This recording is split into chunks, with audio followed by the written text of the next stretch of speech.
d'éthique. Première question, M. Bisson. Fiducie sans droit de regard.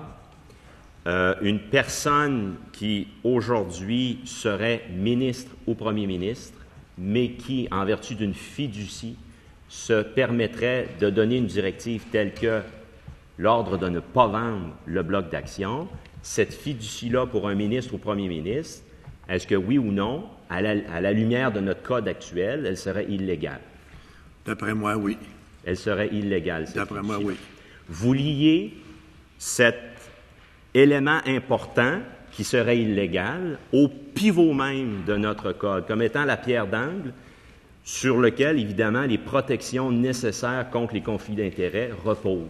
Pouvez-vous étayer en quoi cette illégalité, si elle était mise sur place, viendrait remettre en question nos protections contre les conflits d'intérêts? Oui. Écoutez, l'article 45, il est, à mon avis, très clair. Vous vous dessaisissez de tous vos titres dans une entreprise où c'est coté en bourse. C'est très clair.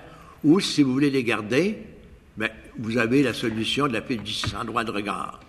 Mais la fiducie sans droit de regard doit avoir le même effet que de se départir de ses actions.